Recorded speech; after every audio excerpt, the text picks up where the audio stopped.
What's up, Dom? How you doing? Hey, Romeos. What's going on? It snowed today? Interesting. It's cool. Yeah, I was watching Abnormality stream a little bit.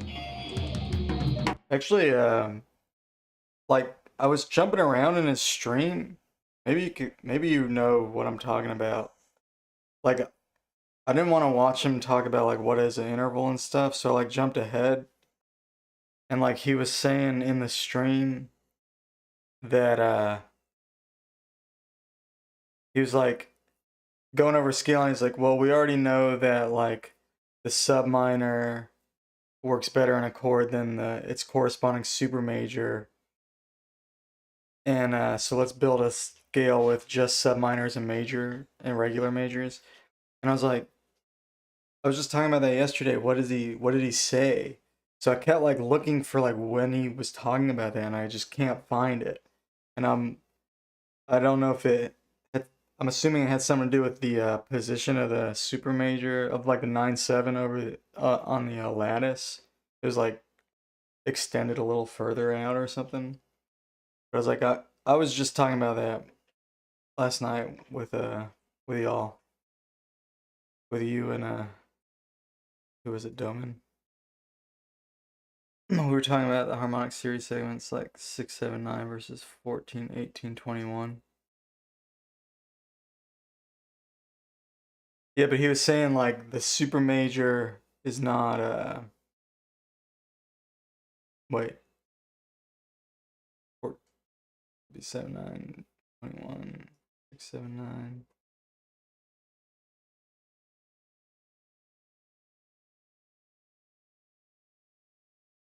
Oh, I don't know. I wish I could have found the part. It's such a long video. I was just looking for the explanation. So he's saying that like 14, 18, 21 is like more. Uh, what? I don't get it. All those are. Wait, no, they're not. That would be like a higher complexity chord. So I'm gonna catadite. What the? What is that? Catadictmic. Dictmic? What is catadictmic? Is that a thing?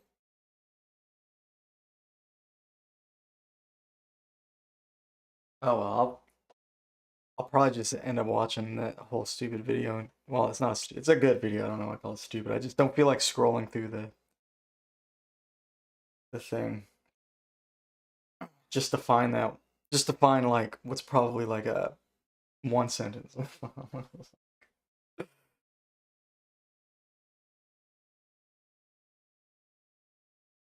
Cataclysmic. This is catadictmic right here. Essentially tempered dyadic chords tempered by the cataditima. You just got a random page. Oh, right on. Yeah, you just go on ZenWiki and click random. They have random. Oh,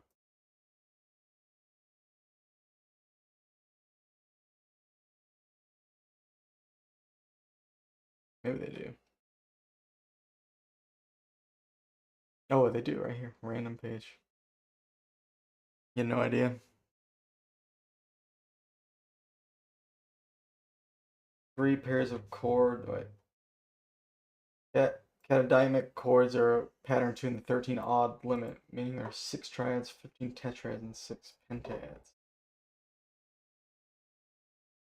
Essentially tempered dyadic chords. Isn't a dyad just an interval? Or is that a chord based off of dyads? Is that what that means?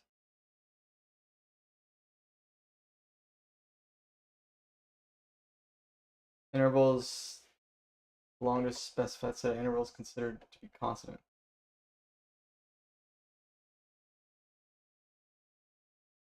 Dyadically or pairwise consonant.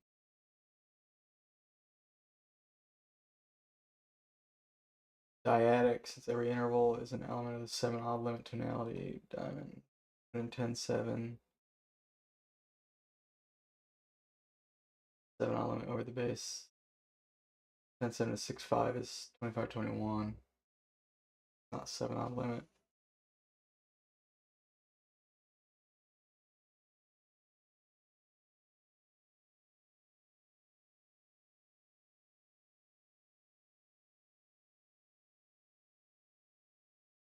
Virtual fundamental, the first chord appears 5 octaves or 5 1 below the bass. Weird, like a major third, major 10th, way down. Whereas the second appears much slower. Denominators fight each other.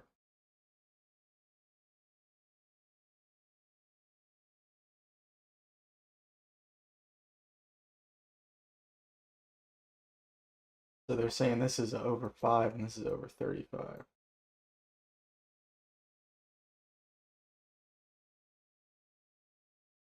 Something like that.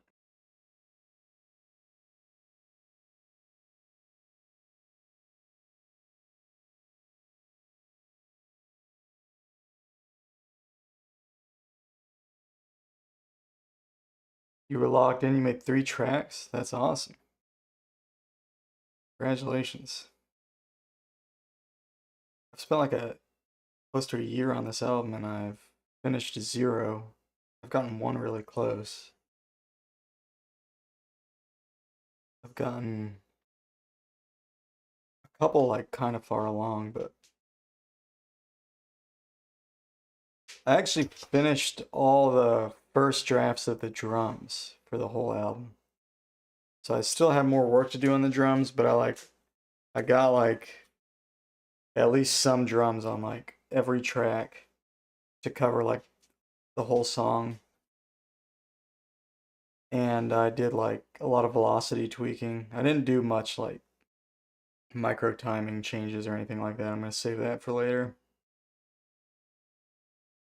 But I'm really glad that's done because that is my least favorite thing to do.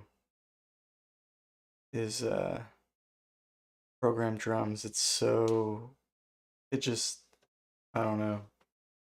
It like activates, it just makes me neurotic. And it's so hard to pay attention if I'm like even slightly tired. It just makes me really anxious. And I don't really enjoy the process.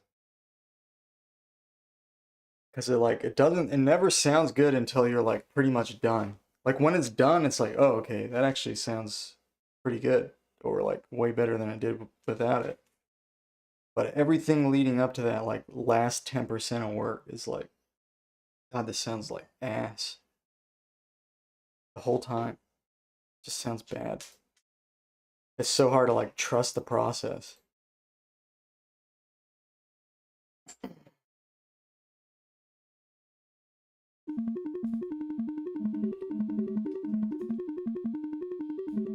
Use presets and templates. You gotta get sound fast. I might do that eventually, but I like to go in and control everything, you know. You know, like that skibbity toilet guy, like makes all of his like characters and stuff using like pre-made assets and stuff. And then like Kanye West like makes everything based off of, like samples, and I mean obviously he adds like a lot to it when he's producing a beat, but it's like so many people like get such great work done by like,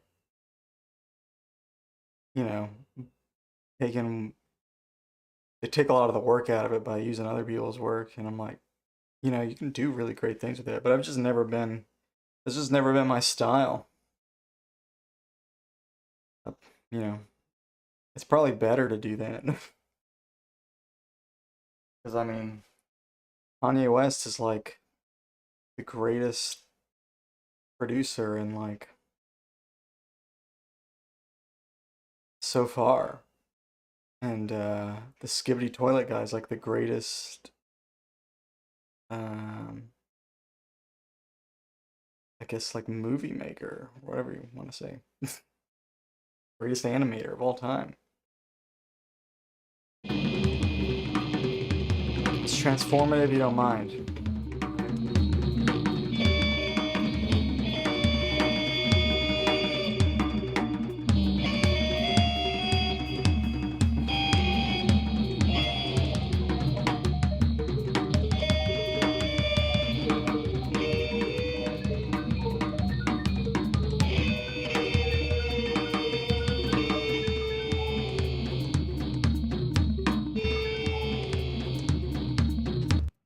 This song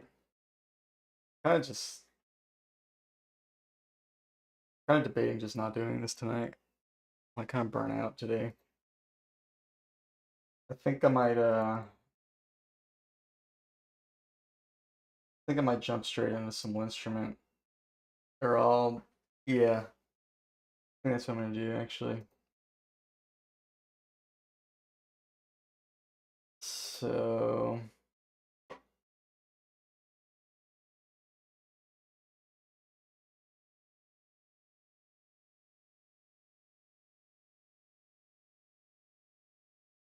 yeah, I'll take a gander, yeah, for sure. Hey, do y'all do Halloween where y'all are? Is that a thing? And I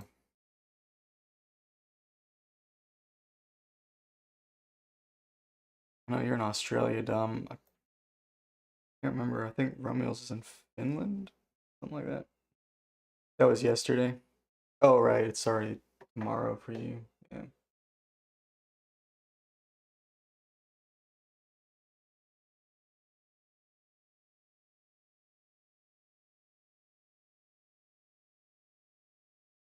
I mean, it was yesterday for me too, I guess, technically, but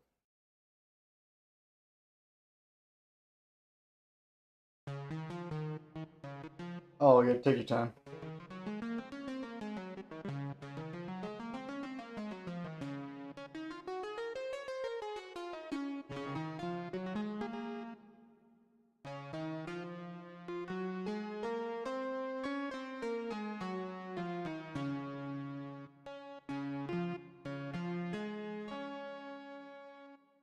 You can do anything, right?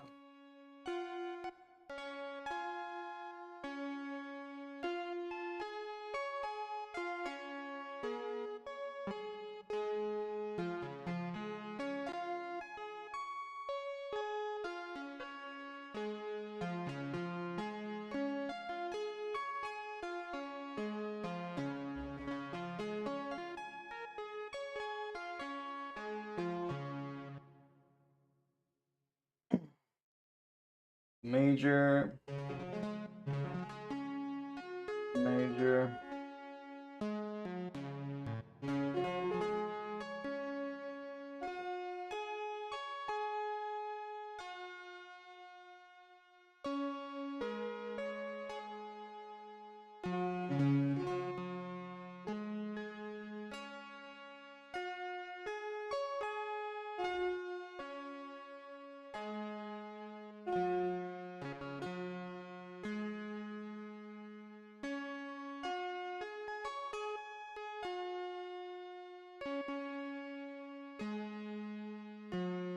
And this one's so weird.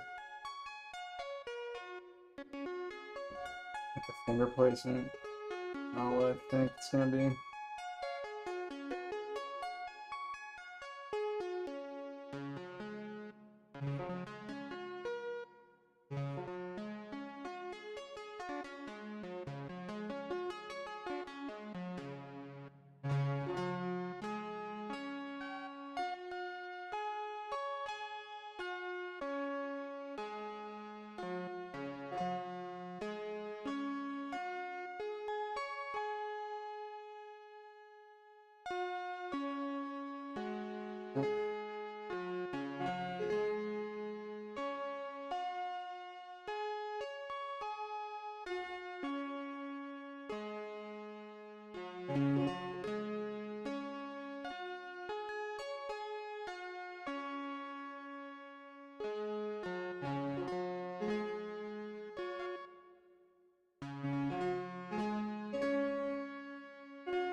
check out what Dom's been up to.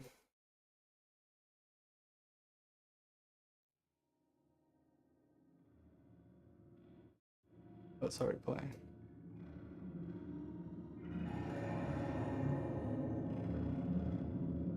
Project might be a record.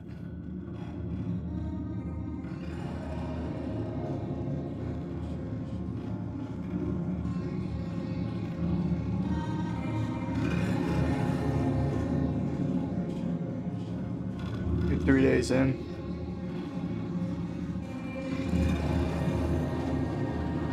Oh wow.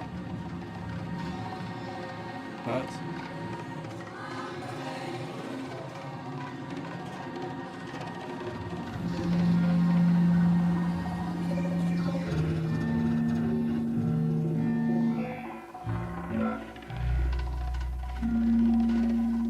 Sounds cool.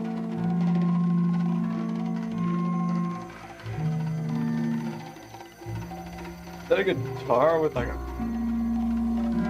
ring mod or something?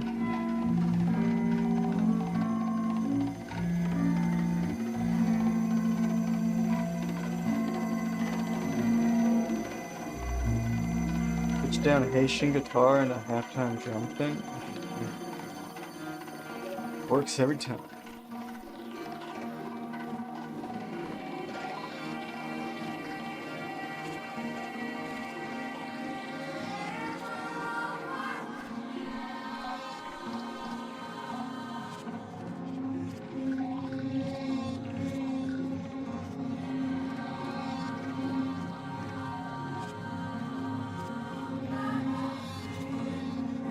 Sampled 6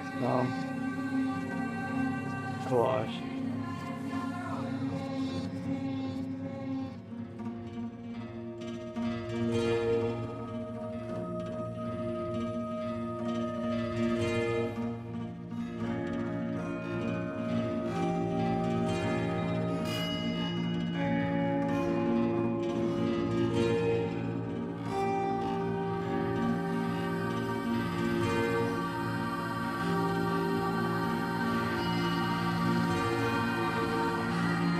Oh, you sampled one of your own songs? That's funny.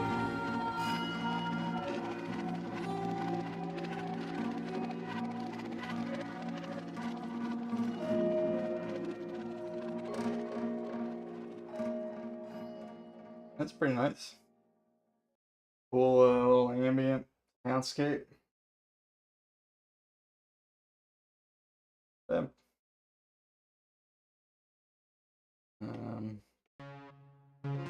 What's it in super major?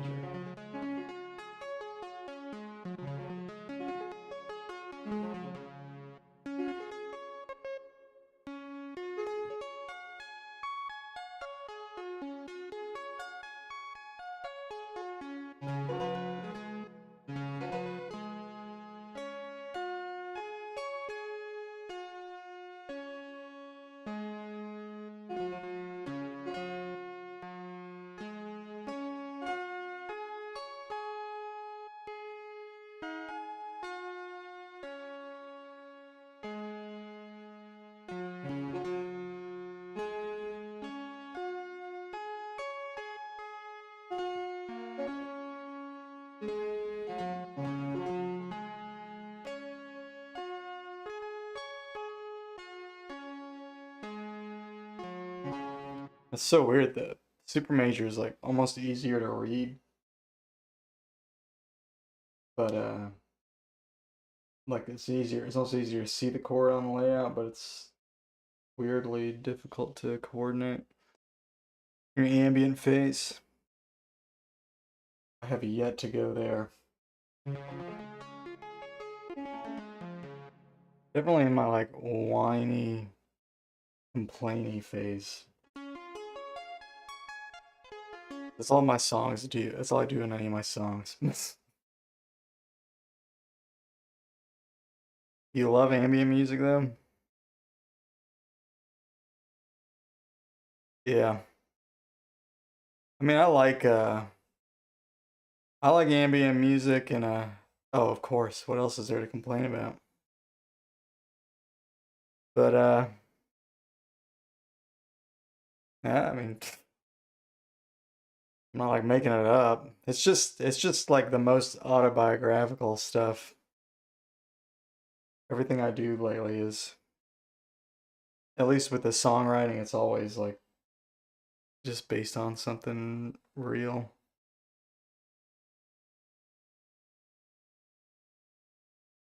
Awkward timing with the message.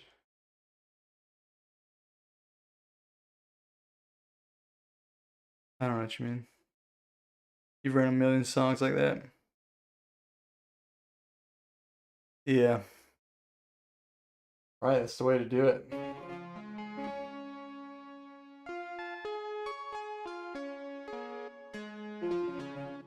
It's just I don't know.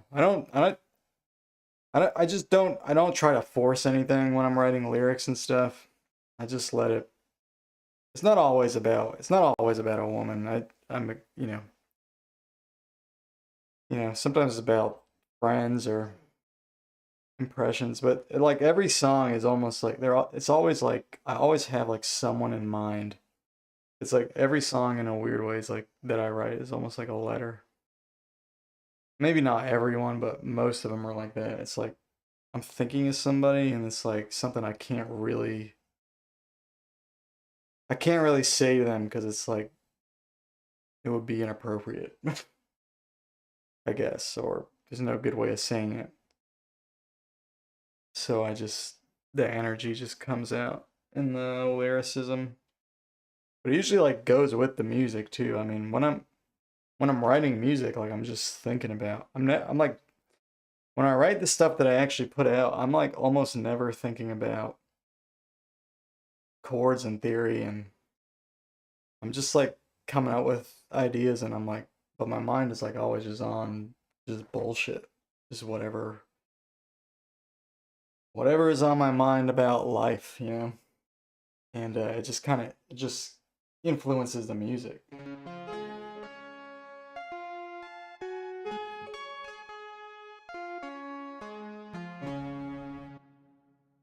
Lyrics don't matter much unless they're insanely good. Yeah, it's hard to find really good lyrics, so I'm not too hard on myself about that too because the bar is pretty low. I mean, I've heard some really good lyrics, but let's do something interesting with with the instruments. Yeah, I kind of agree. Yeah, but I do like good lyrics and I like good writing.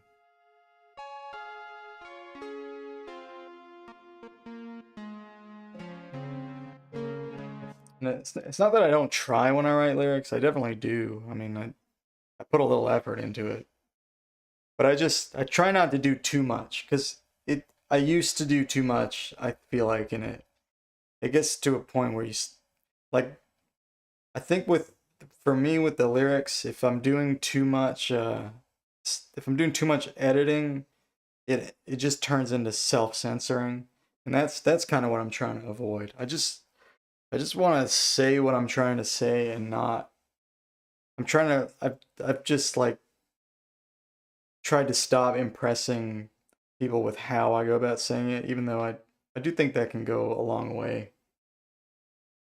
And you one could argue too that everyone is trying to say the same things, and really it's just how you say it is what really stands out.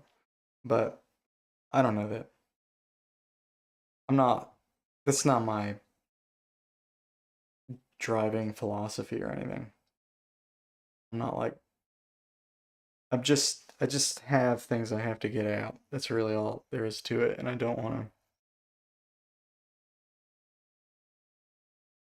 to get in my own way. Oh yeah, I'm a big Yes fan actually. Well, I was more so when I was younger, but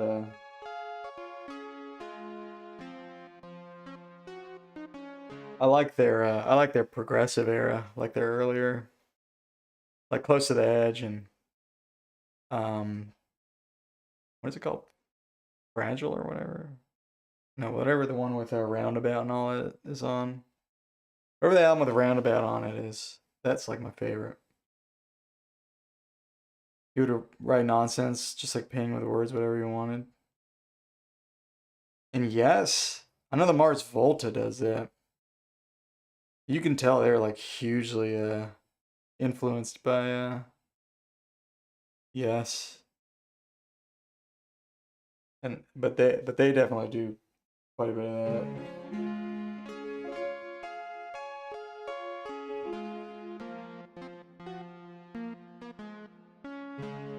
I can't I've never really paid that much attention to Yes's lyrics.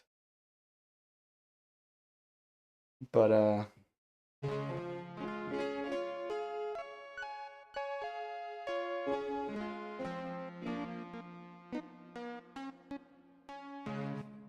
another band that does that is Cyros, however you say that.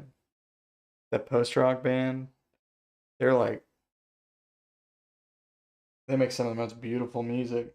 And yeah, they have like I think most of their albums they're just singing gibberish.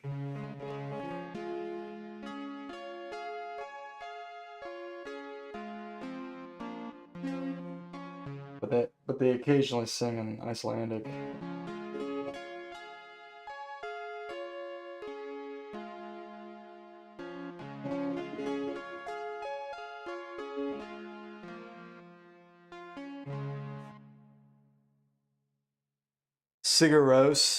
Sigaros, the Icelandic post rock band. I'll type it in.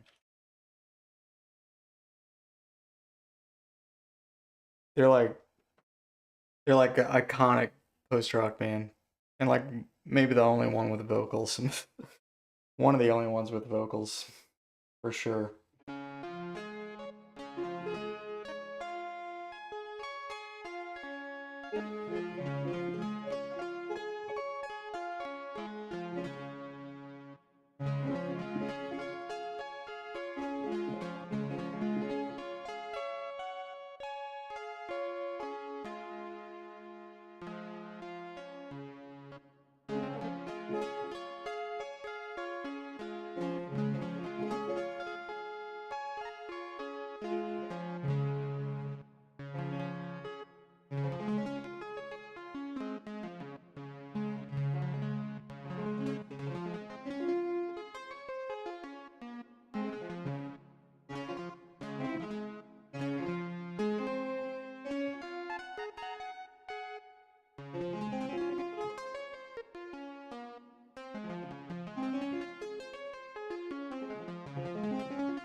I kind of want to do a video sort of like what Abnormality did, but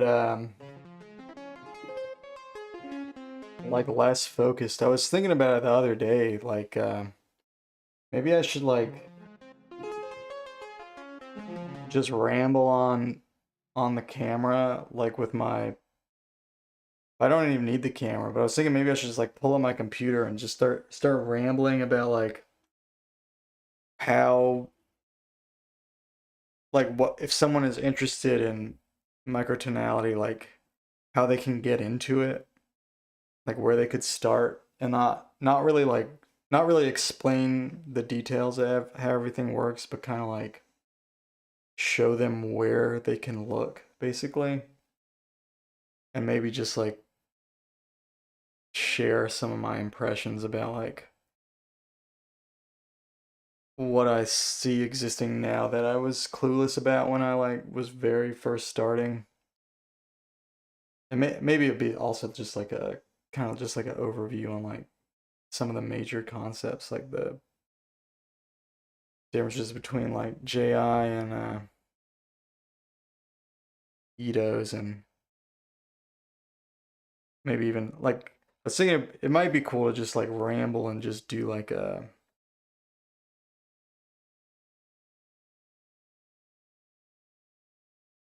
I don't know, just something for beginners, I guess.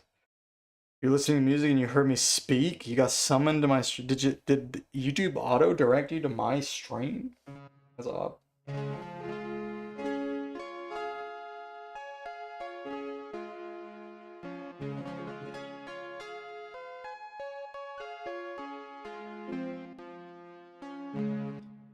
But I had a bunch of I had some ideas and I started writing them down. And I was like, this is not a video. This is like 20 videos, and I'm not gonna do that.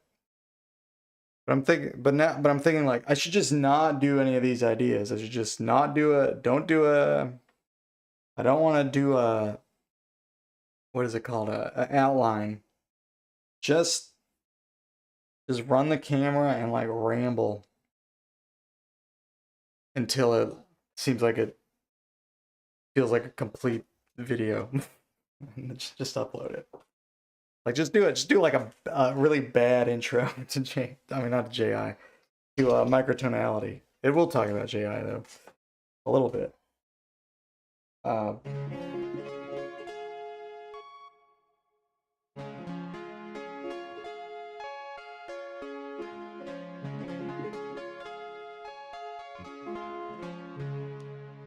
but I'm glad that Abnormality made that video because we just need more of that kind of stuff.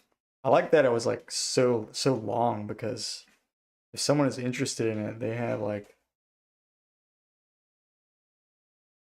just a lot to soak in there, and then maybe he'll do like more organized videos in the future. But I really don't mind that kind of informal, sort of rambly format. Sometimes I kind of prefer that actually. Um, but it just depends. Like the fact that I'm already interested in it makes it more like, yeah, exactly. We need to make the barrier to entry as frictionless as possible. Yeah, just I don't know. I really want to see like more content just to help people get into it, and I don't think I'm gonna make like a great beginner tutorial video or anything, but I know I can just like turn the camera on and just start rambling. And I might I might try it on Saturday or something because I have a lot of free time. Like maybe before I stream at some point I'll just like give it a go. But yeah, I think stuff like that is like, I don't know, it's just good to have that content out there. It's like the thing I don't like is well, granted, I don't know how well I'm even keeping up with it. I haven't been like watching a lot of microtonal content except like when people upload songs. But like most of the educational videos I've seen are like very specific. It almost feels like random. And I don't dislike it. Like you can get a lot out of those videos, but like Zia Rose did a video on like Slendrick in 31. And it's like it's very interesting, but like that's so random. Like why Slendrick in 30? You know what I mean? I mean, you can I guess you got to do something. I mean, there's nothing wrong with that video. It's like well made and informative and talks about all the modes and all that. But it's like it just seems random. And then like Levi McLean or McCain, whatever that guy's name is, he does the same kind of thing. Like all his every video is like just some random mode in like 31 Edo. And I kind of wish there was more like the thing that's really like when I was first starting, like the questions on my mind were never like what's a good mode? I mean, maybe I'm the odd one out, but I feel like kind of something a little more like vague and big picture I think might be nice. And that's what I liked about I didn't watch Abnormality's whole video, but I was like scrolling through random points and I'm pretty sure like he went over some of like basic stuff in the beginning, and then after he explained all that basic stuff, like he kind of goes to like his like magnum opus scale and all that. I didn't finish it, so I don't know if he got to that or whatever, but I'm pretty sure that's what he does. I got to where he started like applying all that to some different scales. So it seemed like he was building up to that. But that I really like because he gives you the basic information, and then it's like this is how you can use it. It doesn't feel like I guess the only downside really is it's a really long video. Like you could probably condense it. Like if you wanted to, you definitely could condense it or turn it into like a series. But or at least put chapters on it or something. But I don't know, that was cool because it while it does go into something a little more specific, there's like a whole logic behind it. Like you're gonna want, if you're doing JI, you're gonna have to choose some notes. This is how I used it. This is why what I did is good. Here's some of the mistakes I made along the way. Things you might want to avoid. Like that. I really like that. I think that's. I hope that Abnormality keeps doing that kind of thing. And also maybe some other people will try that as well. John Moriarty's, I don't know if I'm saying his name correctly. Vids are great. They're succinct and general enough. It's a familiar name. I don't know if I've watched. Does he have microtonal videos? Or is it just general music theory stuff?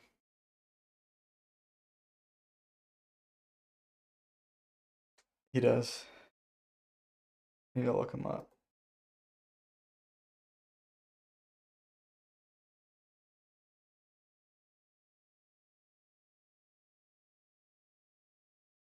Porcupine.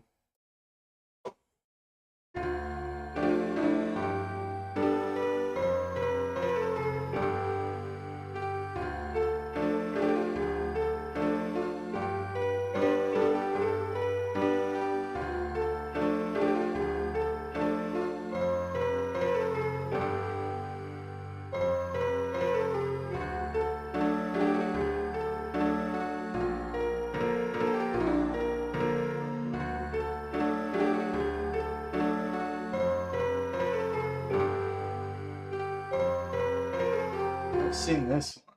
Most Western musicians will be intimately familiar with the diatonic scale. It's got 5 minor chords and a melodic scale. The diatonic scale is just one possible and 6 small steps, or 1.6 semitones. We end up with a 7-note scale containing 2 major chords, 2 minor chords, and 3 diminished chords. We also end up with some intervals that are pretty far from anything we have access to in standard Western tuning. This one large, 6 small scale can be derived from accurate tunings of what's called porcupine temperament. While in Western music we have a circle of fifths, which can be flatted to give us better thirds, in porcupine you have a circle of major second-ish intervals that can be flatted to give us better, well, pretty much everything. If you continue that chain of seconds beyond that 7-note scale, we get another melodically consistent scale right at 8 notes, with a structure of 7 large steps and 1 small step. And then at 15 notes, with a structure of 7 large steps and 8 small steps. These scales might be loosely analogous to our pentatonic, diatonic, and chromatic scales, though it's especially interesting that 2 of these scales are just 1 note apart. Perhaps alternating between the 2, depending on the melodic needs of a given passage, would be commonplace in porcupine temperament. This one large, 6 small scale can also be modified by a generalized sharp and flat, which is derived as the interval between the large and small steps in the scale. These modifications can be used to gain access to different combinations of major and minor chords than were available before, and to create melodic interest, especially with small steps surrounding target notes. To hear a 4-part round I wrote using this one large, 6 small scale, click the card that should be popping up now, or check the description. I wrote it specifically for this video, but didn't want the music to get lost behind a dry, technical explanation. The round takes advantage of 3 of the 4 triads available in the scale, the large 4th that's so well approximated. I mean, this is very, like, well done. very I mean, it's like a proper educational video. But yeah. A song about writer's block. A song not very original. The whole series explaining tuning theory.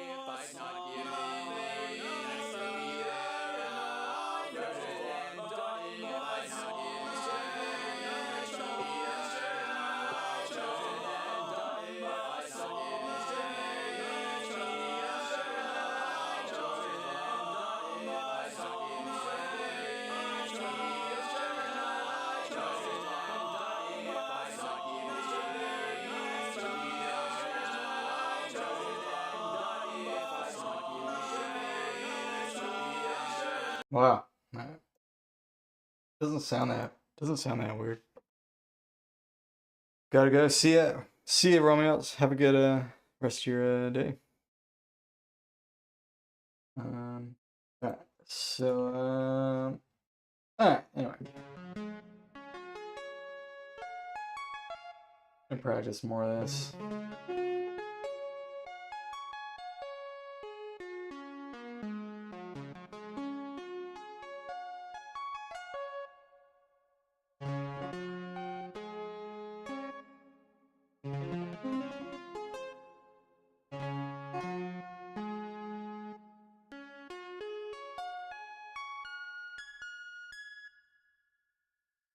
Oh, dude, my notes.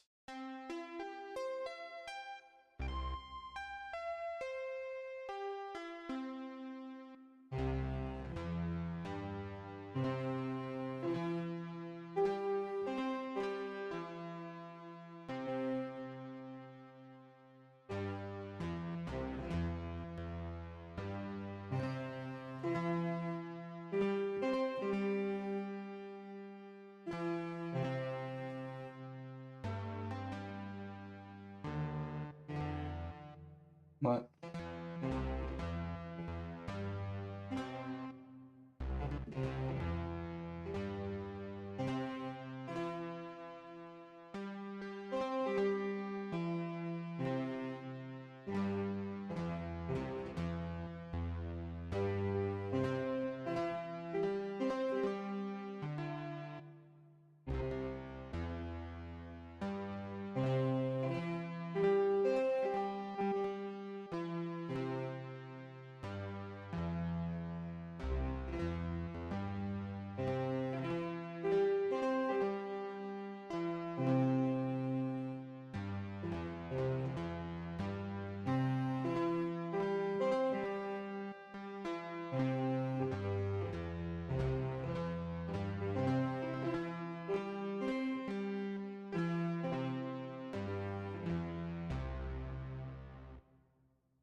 Super major.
Wow.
And sub minor.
Man, it's crazy.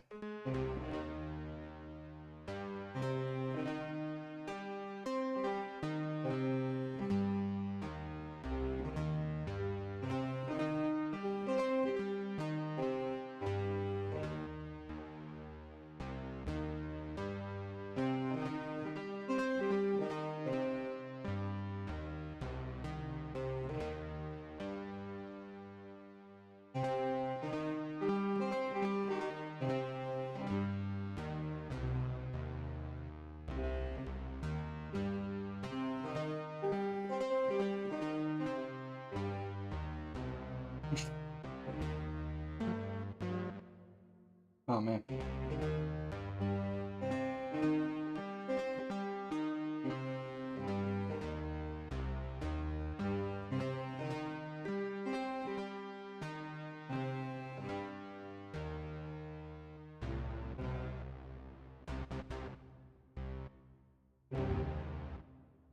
All right.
Oh man.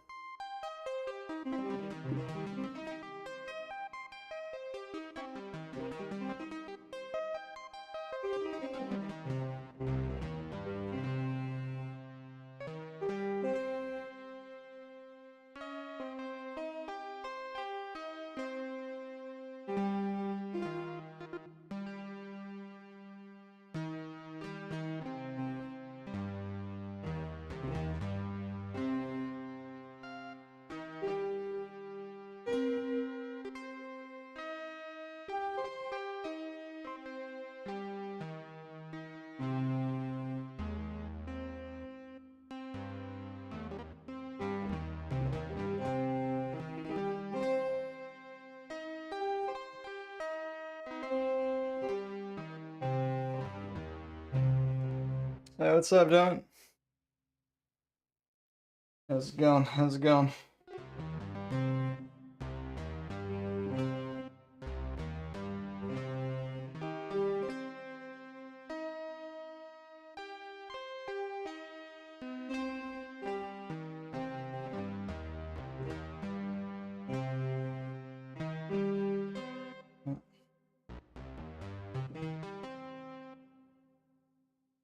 Oh no.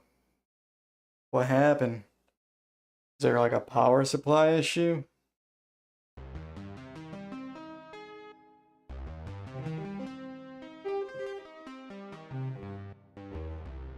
You're not sure yet? Damn.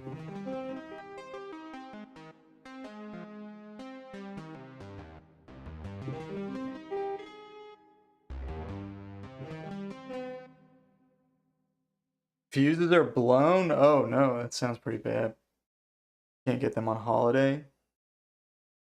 What's the holiday? Halloween? Or Gotta be something else, right?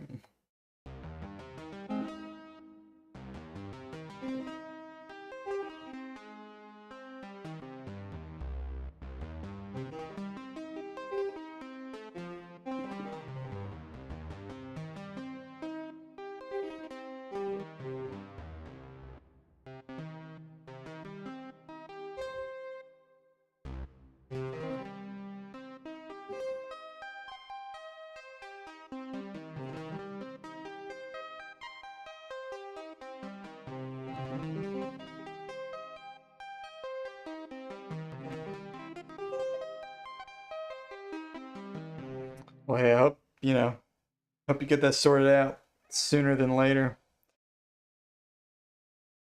Go to the cemetery in the rain day. I was raised Catholic. I don't even know what is it. Good Friday or something? I don't even know. I'm a pretty bad Catholic. I was raised Catholic. I know very little about it.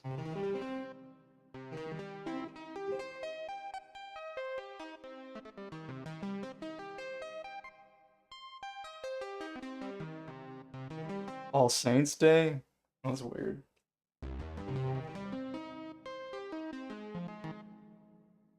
Yeah, over here, no, that's not like a serious holiday over here. Whatever it is.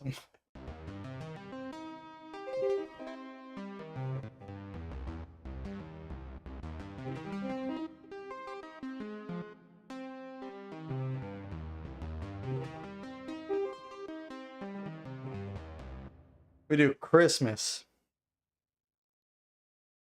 I guess it's kind of Christian, but not necessarily Catholic. Nobody closes for like a Catholic, like they're not, stores don't really close for like Good Friday, or a lot of places don't even close on Easter.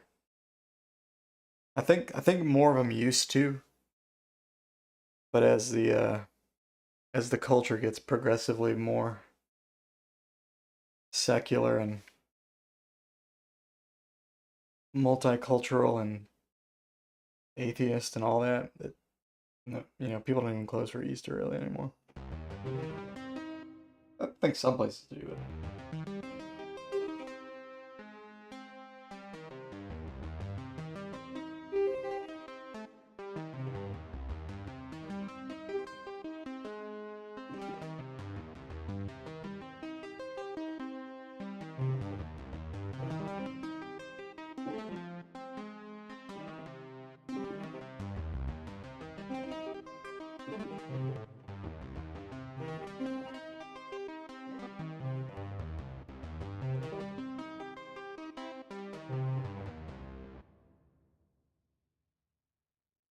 The worst time of year to travel?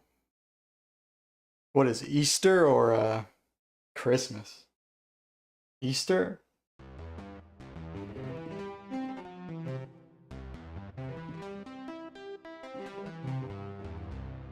Oh, right now, cause All Saints Day. Oh, that's crazy. Yeah, we just had Halloween. It's over here. It's 3 a.m. after Halloween, and this weekend everybody's gonna be wearing costumes to the bars and stuff. I I see. Christmas is just spread out more. Yeah, we have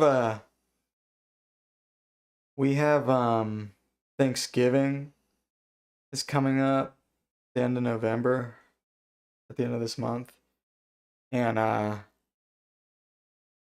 that's usually pretty busy time for traveling. People sometimes get off a few days, but some people like only get off that day. Some people get off that day because it's always on a Thursday. Some people get like a long weekend, but everybody's traveling like the day before and on Thanksgiving. Like most people don't get like the whole week off or anything like that.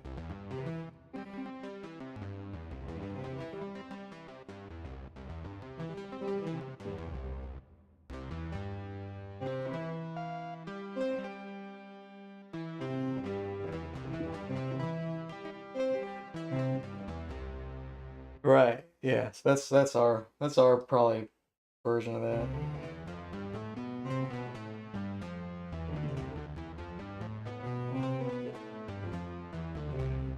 I really like Thanksgiving because I mean I don't even know what it's supposed to represent.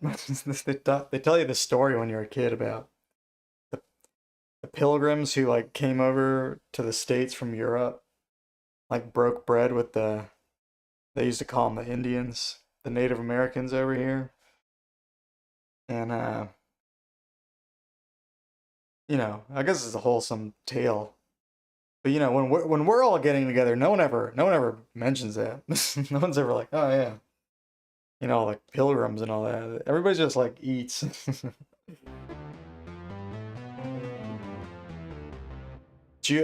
But you always eat the same, like most people make like turkey.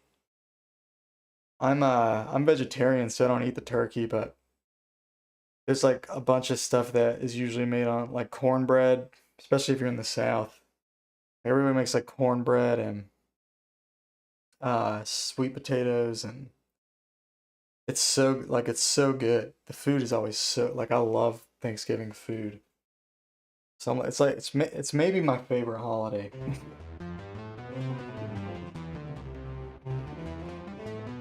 I like to eat, and the food is very nice. But Christmas is probably a little better because you get presents, but you also have to spend money. Which good news, no one expects me to spend that much money because they know I don't have much.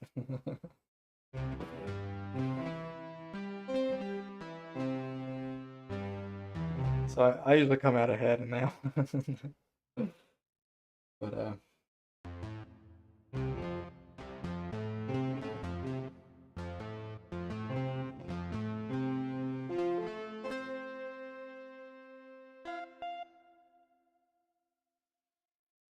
you love food, you'd be morbidly obese if you ate what you want. Oh yeah, I'm insane. I've struggled with my weight my whole life. I've been I'm in like okay shape, I guess. Like I think most people can't really tell, but like I do go to the gym and I do eat pretty healthy, but like I'm still probably like I don't know. I think I'm supposed to be like 135 pounds or something. I'm still like 20 pounds overweight. And but when I was younger, I was like way more overweight. I was like in pretty bad shape like for most of my life, I want to say.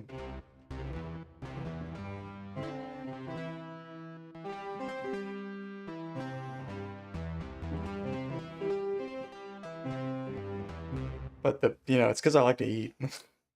Even when I'm eating healthy, I think I just eat too much. And then I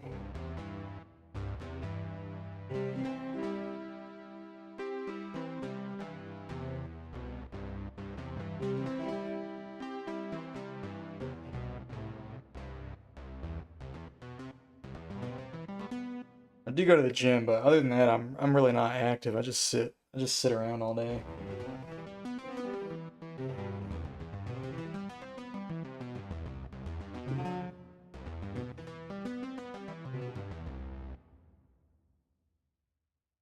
If it's healthy enough, you don't want to eat more. You would think that, but it's crazy what you'll figure out when you like.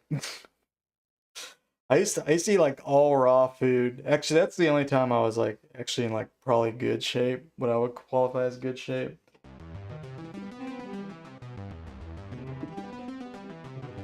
I would eat all raw food, never cooked. I just ate no meat. I was pretty much vegan, not like I didn't call myself a vegan, but I pretty much just was because the nature of how I was eating. Like if you don't cook anything, you just end up eating vegan. But yeah, I had like no added sugars, no diet soda. I wasn't even drinking coffee. The only thing I would do, I would eat these Terra chips, they're called. They're like these sweet potato chips. Sometimes they have other root vegetables in there. Sometimes I would like go nuts and like eat a whole bag of those. But I was like, I was pretty skinny actually. That was the only time in my life I was skinny. But yeah, like all day I just like eat cherries and avocados and tomatoes and literally just eat produce. Just eat it straight up. Like peel an avocado and just bite into it. I just eat a tomato like an apple. Like, but I went nuts because it's like no, it's no way to eat. It's like just it's so unsatisfying.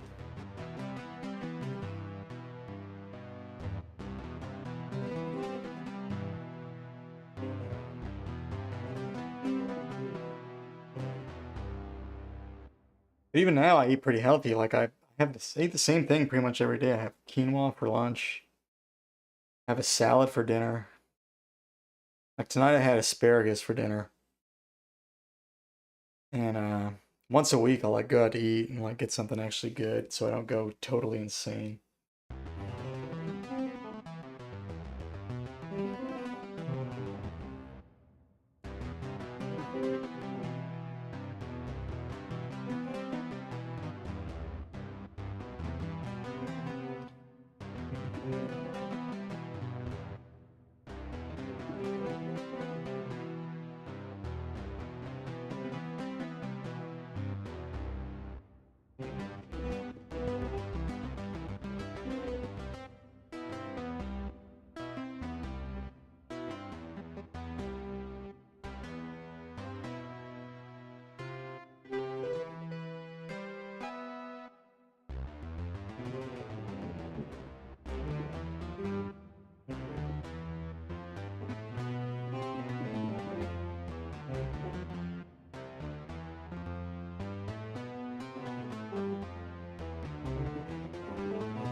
Pizza for breakfast. Oh man, I wish. Oh god. Yeah, you won't catch me doing stuff like that. I mean, I'll eat pizza now and then. Yeah. I used to. Oh, I miss it.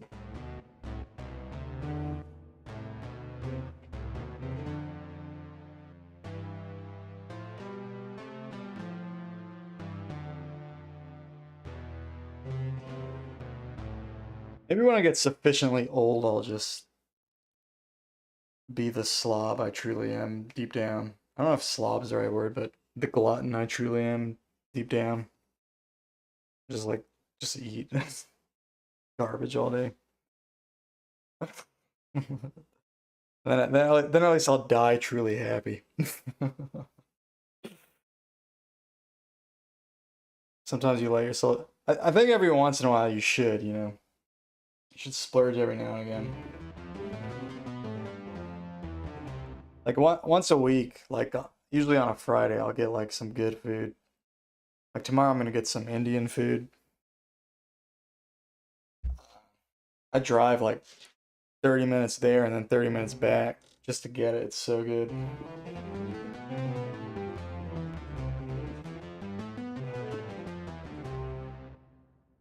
And I do that like once a month.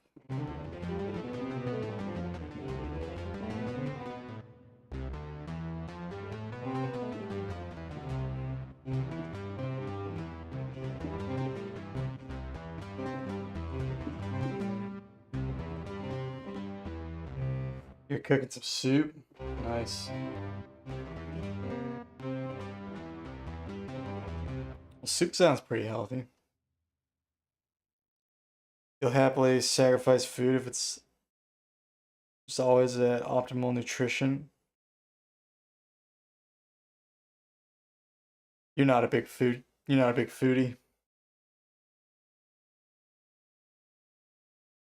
having to put thought into it and avoiding junk food.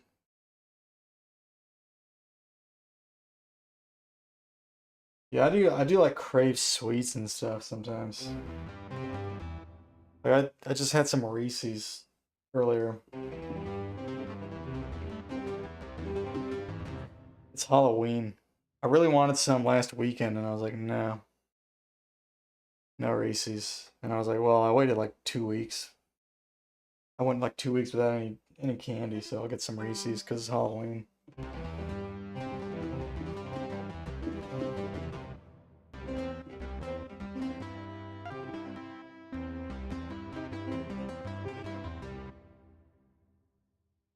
Don't pay for them. Yeah, that can get you in trouble too. If you got my parents, they like stock their fridge with those those big cups because they know I like them. They like them too, but they know I like them, so they always save some in there. So when I go over there, my dad's always like, "Oh, we got some of them big Reese's." I always eat like at least 2 of them every time I'm down there.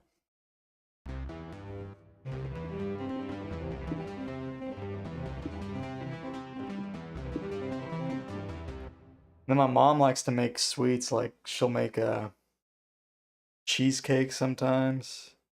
She'll make, just like cakes or cookies or whatever.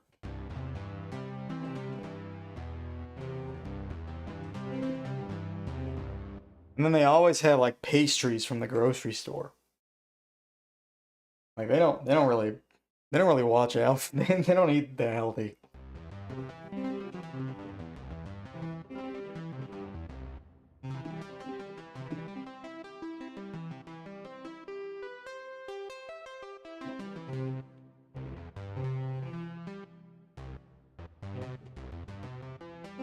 The super major chord.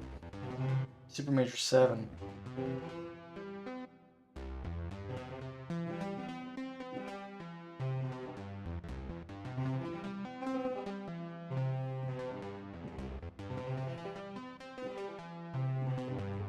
It's controversial as a block chord.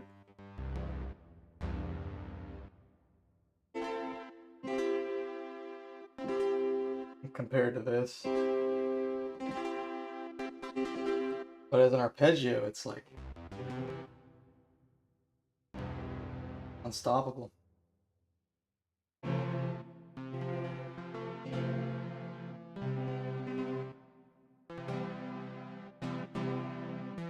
It's a cool chord too.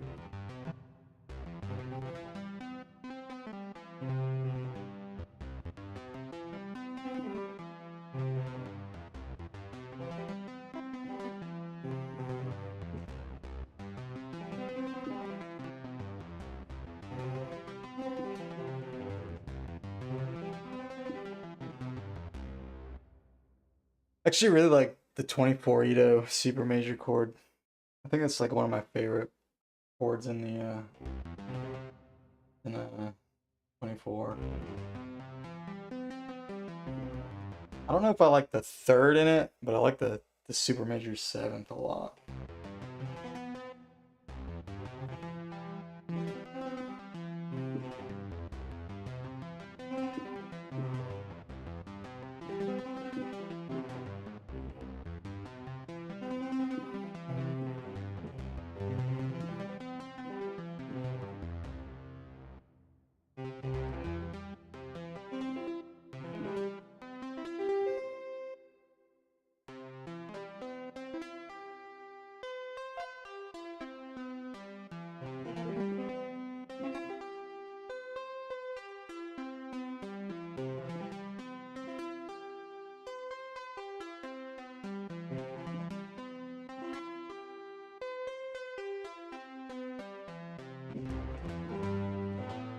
Yeah.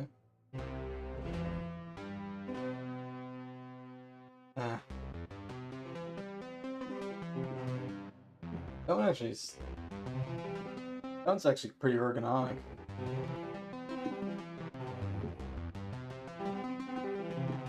For the left hand.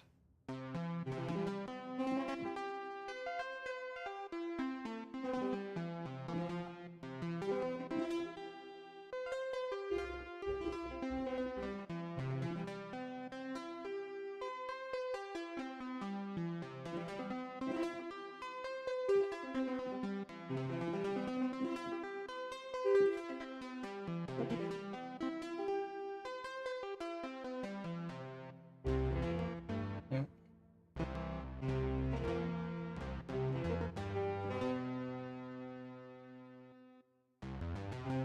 So, I got my thumb right here.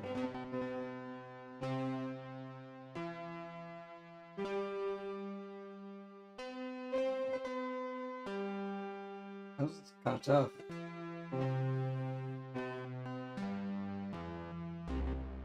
Tough hands together.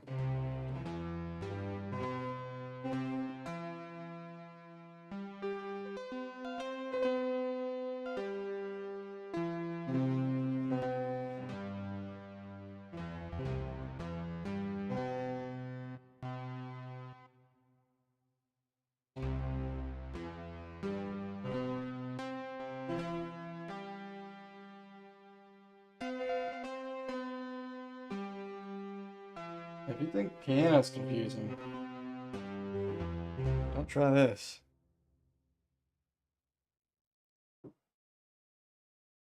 Used to be one of the 24 haters. 24 is fine. I mean, I don't know. I never want to like go back to it, but it's got some cool stuff for sure.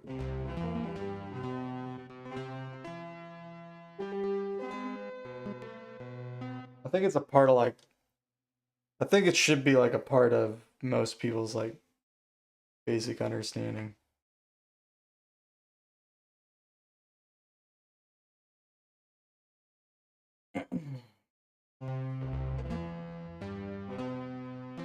It's a good starter tune, or yeah, good starter tuning.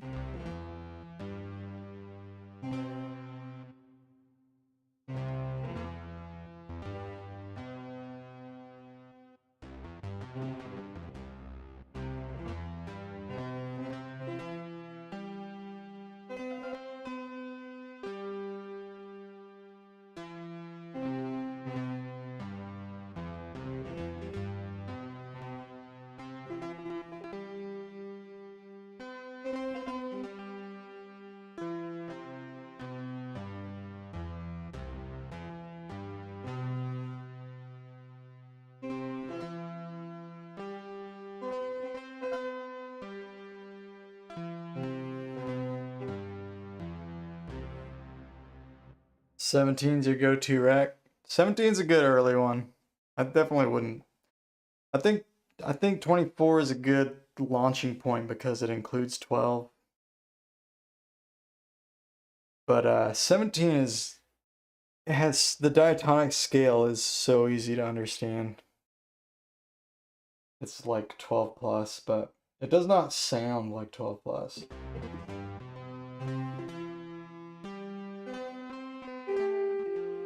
"19" kind of sounds like 12 plus. But it's slightly more confusing.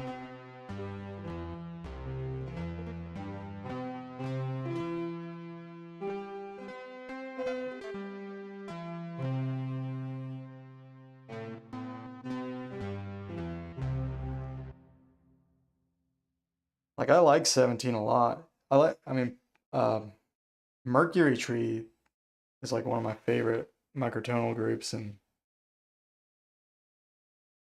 they make just like killer music. Pretty much all on 17. And you never learn the normal stuff, so it's not help. Yeah, I mean, of course. I don't know. I met so many people now who are like only into music because of microtones. I don't even know what to think of that, you know? Like, there's obviously nothing wrong with it. It's just like, I wouldn't know what to tell someone like that. Like, I don't know what to tell someone like you. Like, but you know, some like y'all who do that, who just get into it with no prior music like knowledge, y'all are gonna find a way regardless. So I'm not really a part of that equation, you know. You never got into the theory until microtonality. I wouldn't. I mean, I've usually been like, I don't know. I've always had a weird relationship with it because I've always like no like been on top of the basic theory, at least for the majority of my like I've like I you know I made sure to like memorize the modes, and I always wanted to learn the different types of chords and stuff. I just wanted to like hear them, and I always wanted to like try stuff that seemed like it shouldn't work and try to make it work. That's been something I've like been into for like maybe not from the very beginning, but since pretty early on. And like knowing a little theory helps with that, because like if you don't know what's not like if you don't know what's not supposed to work, you know what I mean? Like you got to know what they say works to know what shouldn't work. So I mean you got to know the rule to break it, you know? Sometimes, I guess. But I've gotten into so many like conversations with other musicians where it's like, you know, this such and such musician, so and so's music is too like it's too heady and too like theoretical, and a lot of the stuff that I heard that I thought was like too theoretical, I didn't really like. But and I did try to like avoid, I guess, that road or whatever. If it's a trap, I try to avoid that trap.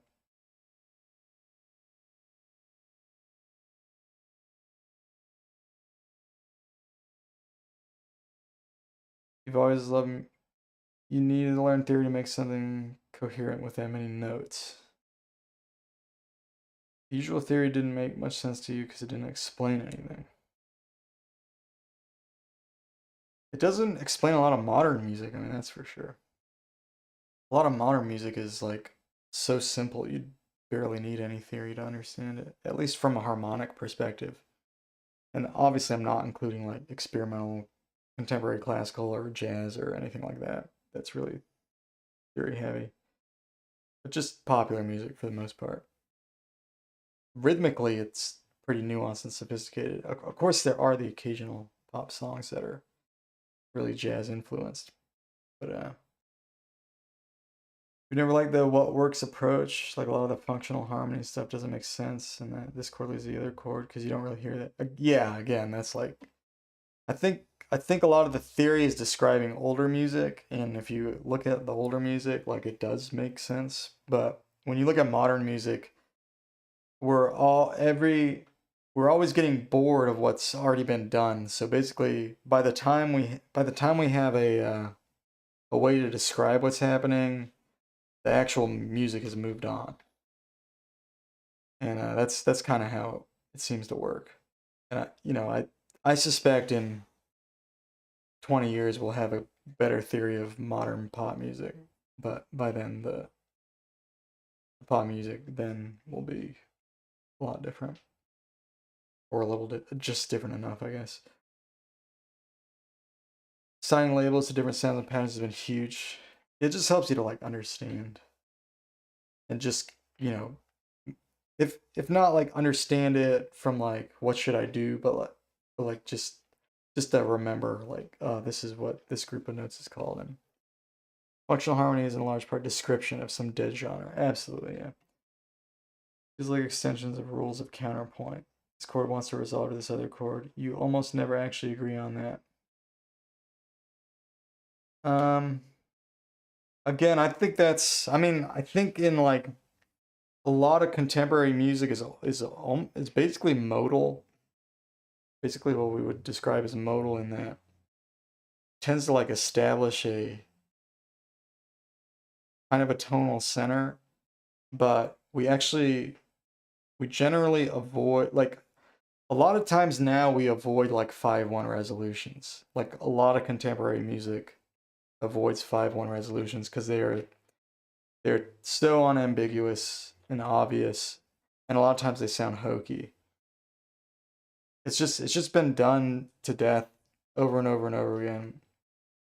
In fact, I think I read like at least 5 years ago, maybe even longer, that the 4/1 resolution was more popular in modern music. And it's already been five plus years since I read that. I think that trend has actually just continued. Like we tend the 5/1 resolution was like was such a ubiquitous thing in so many forms of music, all the way up to like basically approaching like modal jazz. And yeah, and in fact, it was a common thing even in like popular music in earlier decades. But I think starting around like, I guess maybe the 80s or the 90s, people started going for more. Well, 90s has a lot of really creative harmony, and there's a lot of dominant chords, but there's a lot of like using dominant chords to go to other dominant chords, and like basically like using. We've started like using chords to symbolize like modes and like shifts in mood, and instead of like being like some specific point in in the melody. So yeah, the resolution comes from the melody, more or less. And yeah, most of our harmonic progressions now are not they're not they're not strings of very like if you look at older music, like if you look at like a classical piece, like every 4 bars you have some kind of cadence, more or less. And like along the way you have whatever different chord changes. And the same chords don't just repeat over and over again. Like everything now is like based on a loop. And you can more or less create like a 4 chord loop out of any 4 chords. I'm not saying they're all gonna be what you want to hear, but like this whole idea of like a looping chord progression, that's more essential to like modern contemporary music than any kind of like voice leading. And I mean, obviously we have like chord loops that are done to death, but the very nature of a loop is that you can, you can just keep looping it. I mean, there's a lot of music where the chorus and the verse have the same chords. It's just a constant loop. Just the dynamics change and the melody changes, and that creates the distinction between the song sections. And yeah, it's like that's pretty common.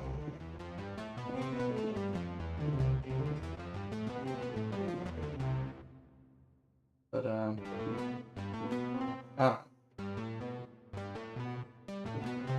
that all that other stuff though still works if you write that way. Like if you want a 5/1 resolution, you just use them. Just use it. But it's not necessarily going to be like most obvious intuitive thing to you if you're not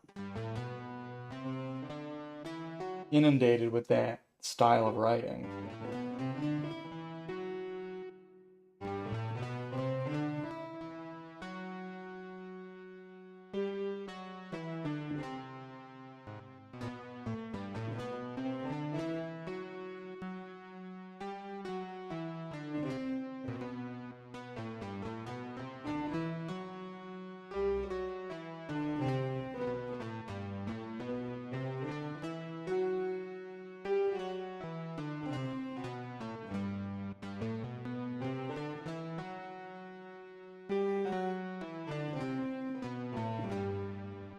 There was this video that I saw a few years ago. It was talking about like non-functional harmony in like video game music. Like I think it was talking about the Chrono Trigger soundtrack.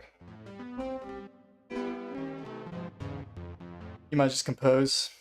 No, that's cool. Hell yeah. And my friend was showing me that video, and he was like, "It's non-functional harmony. Like the chords go basically wherever. You just go to any chord." And I was like, I don't know if non-functional is the right word. Like maybe it's like we don't know the function quite yet because we have not gotten to that point in our understanding. Like maybe it's just functioning differently, you know? Like it's not functioning in the same way as the old style, but it's still like functional. Like it would still not work if you did something else. Like maybe, you know, not, it wouldn't have the same effect. Maybe there's some like trope here that we haven't figured out yet. There's usually some rather smooth voice leading there. Yeah.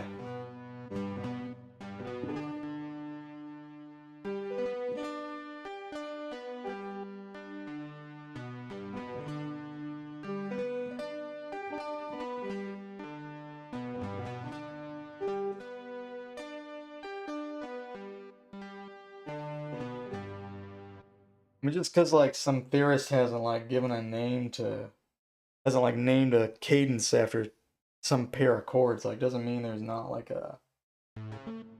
there's not some relationship there that the composer is like picking up on, or that isn't like out there in the kind of in the ether of like what's happening.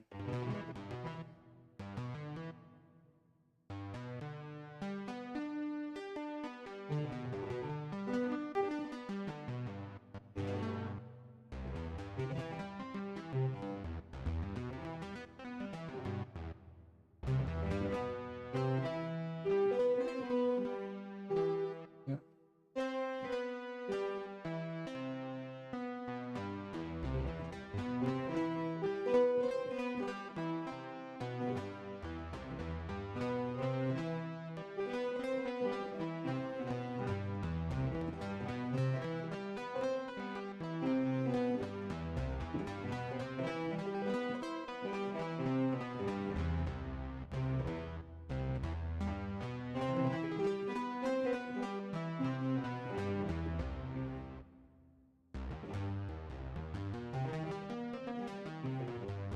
This chord is like the minor 7 is like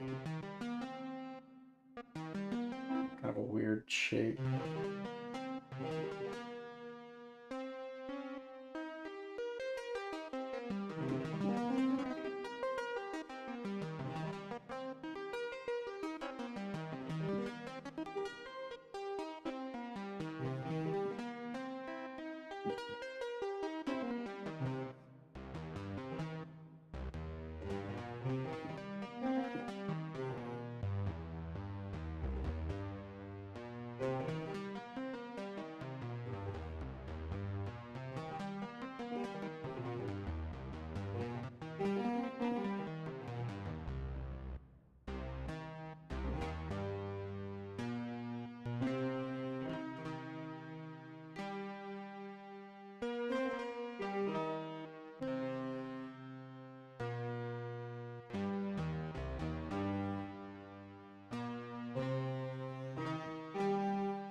That'd be a better way to like play that chord. It feels a little weird.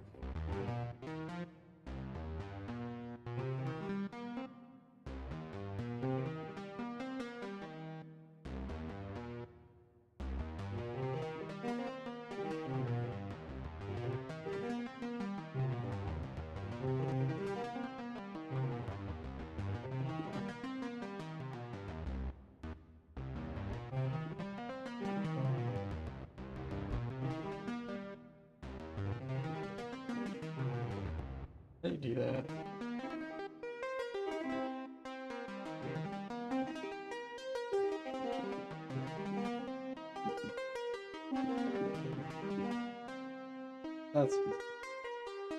That's hard to get legato. I wonder if there's a better way to do this.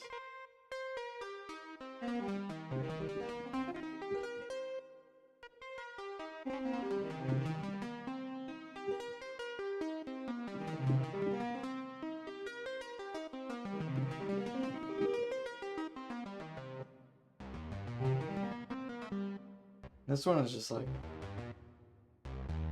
makes you want to use different fingers. I think maybe should not be used.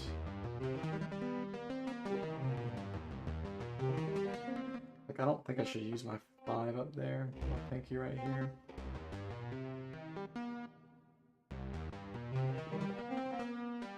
That's weird too. It's just like too like vertical. Hard to find a good.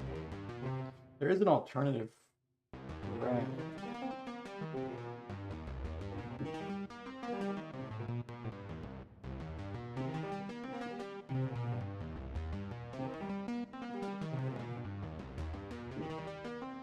That feels a little more balanced. I might just opt for that.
I think it's almost been 2 hours.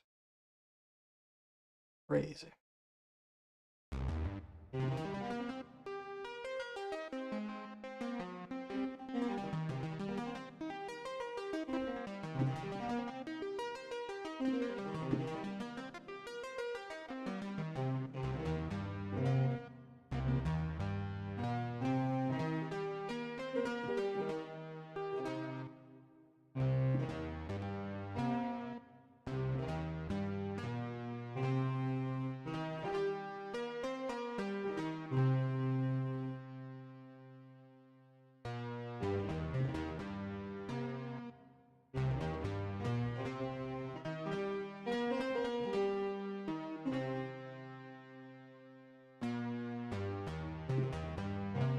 No.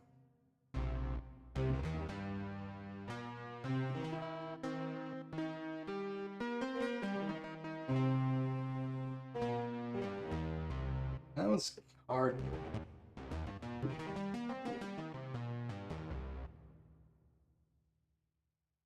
That's so hard.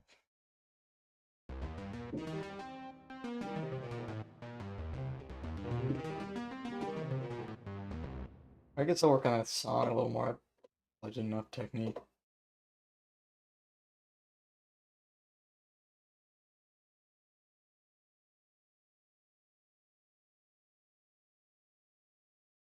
This thing down.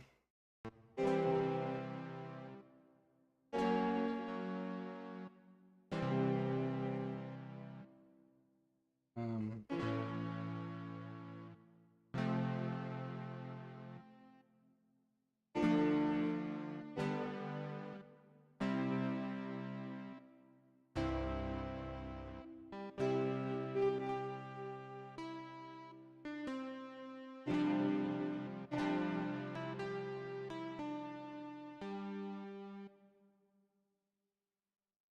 this zoomed out a little bit.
Alright.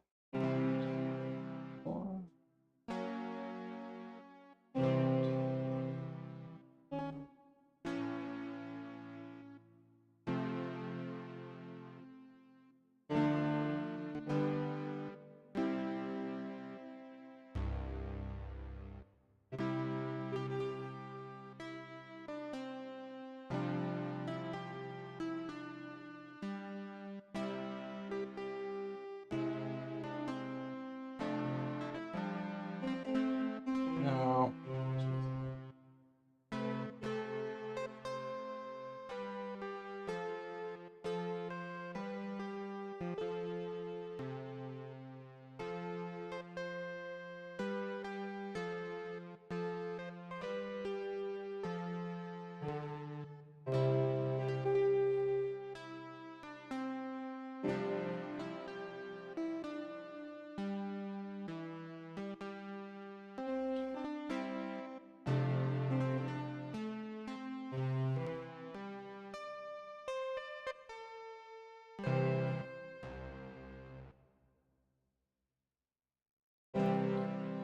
One.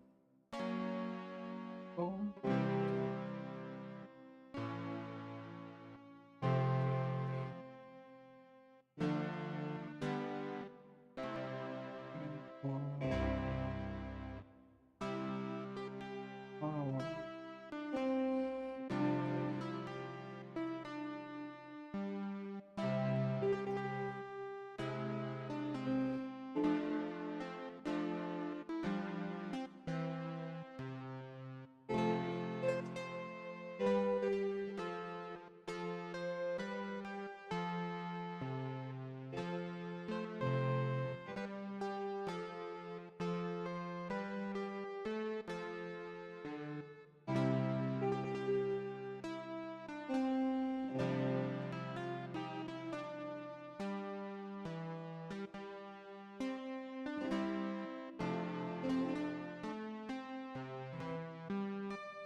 So where am I messing up?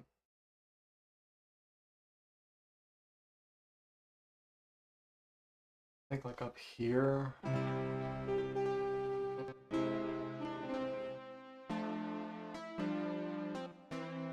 And then going here.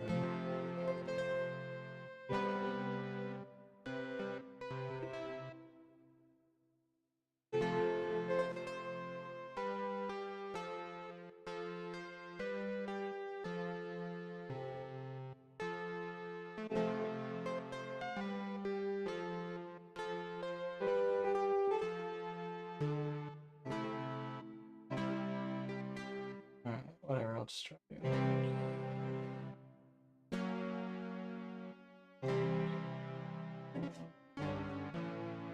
Okay, bad start.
Why?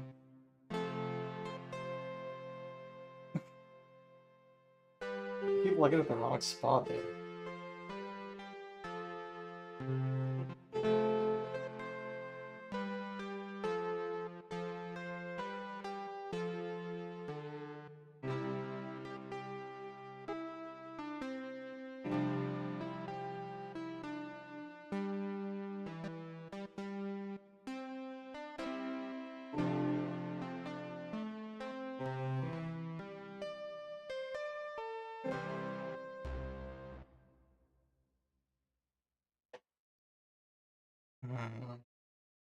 That's pretty decent.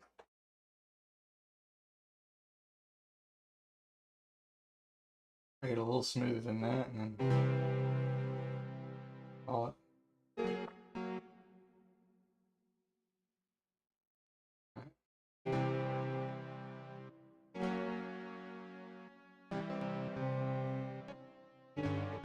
What?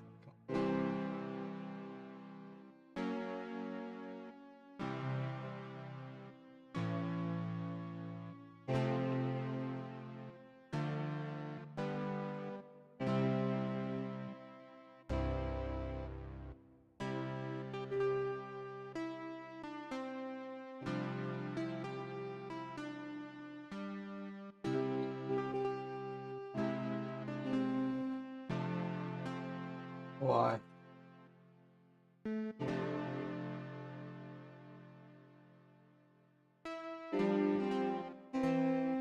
What the heck?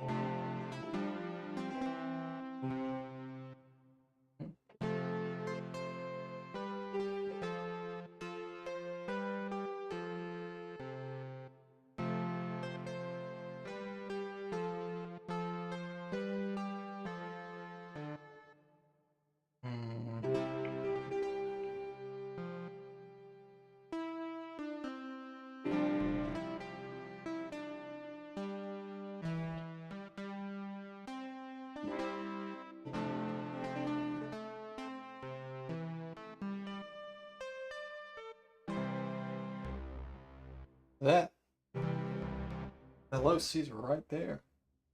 You have to move your hand.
Wow. Okay. Duke of York strut. So now we got some flats. Well, we're in the key of G. I need to refresh my key of G. There you go.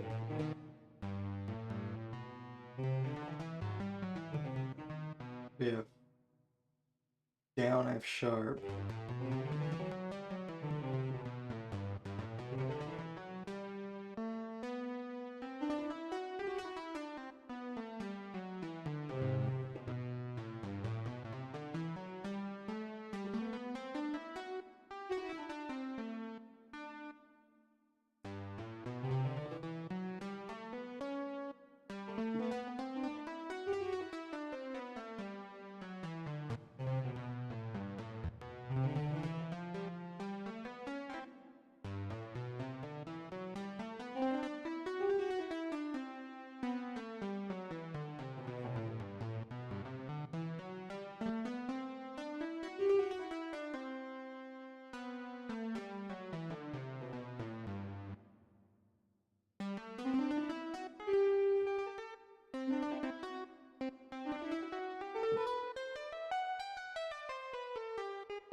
What?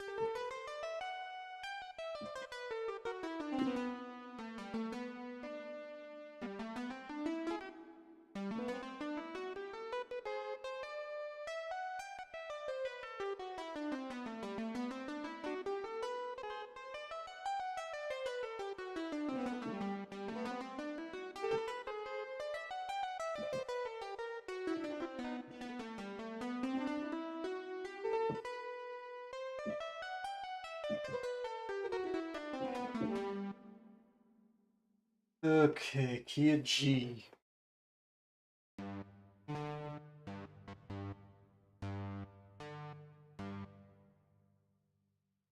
And this is G above middle C.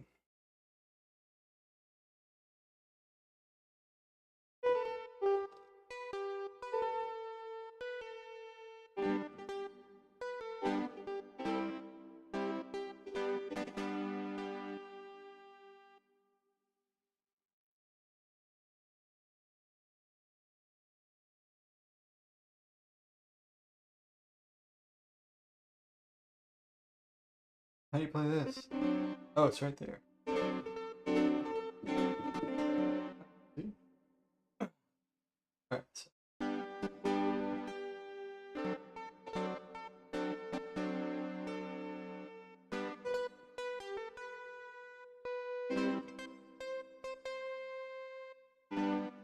Oh no.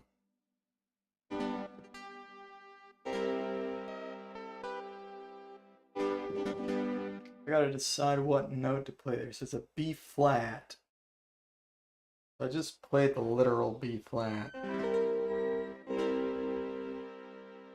This is a C7 chord, and that is the harmonic 7th. That one sounds kind of bad.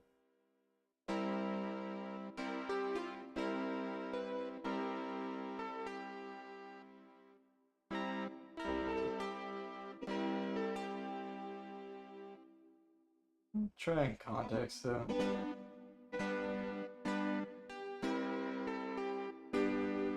I don't think so.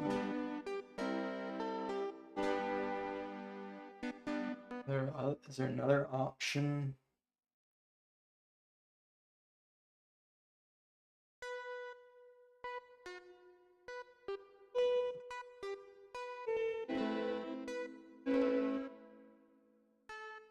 No. That's it. So yeah, I'll just go with B flat.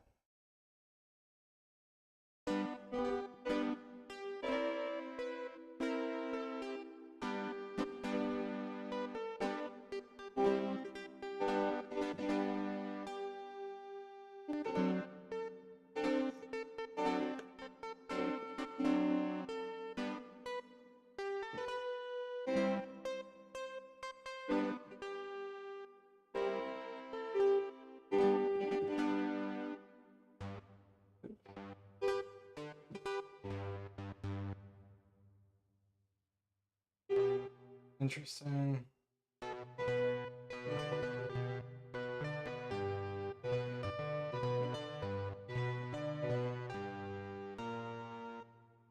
Do I go to the same B flat, or do I do the B flat in G minor this time? I think I do that. I don't think I do B flat. I think I do B or up B flat. Or however you say that.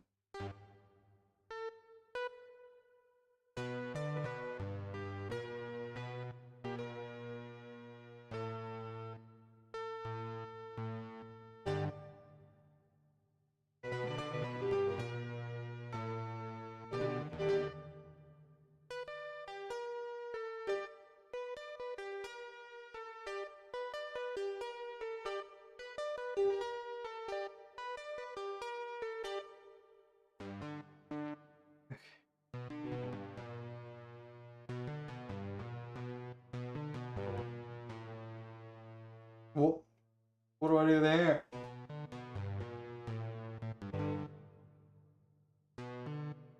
probably be a better way to put it.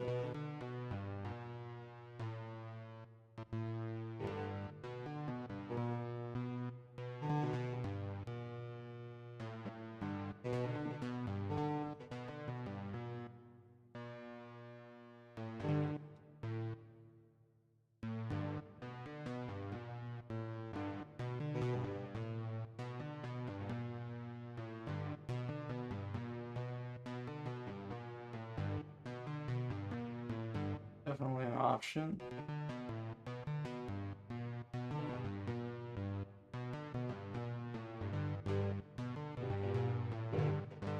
I don't like that.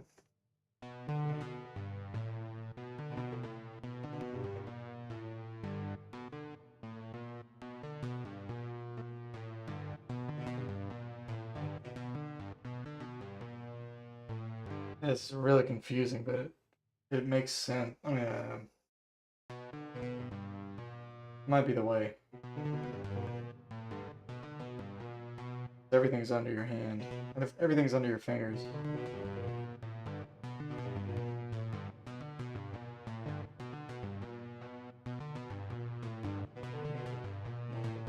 Yeah, I'll probably just do that. And what was the other one?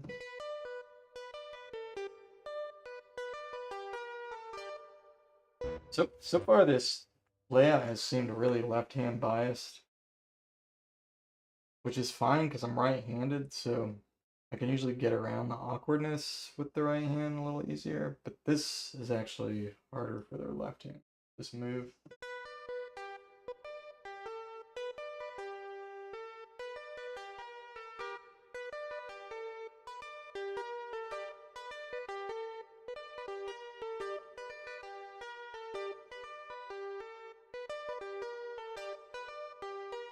Although now that I've learned how to do the left hand part, maybe it actually is easier.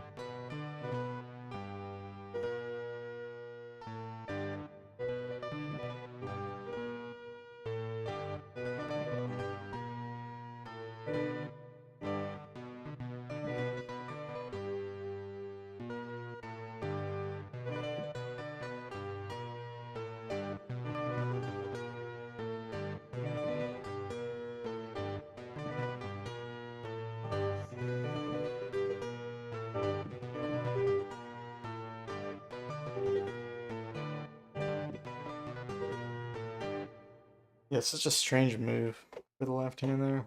But you can basically like cup the chord and all the notes are right there. Makes it a little easier.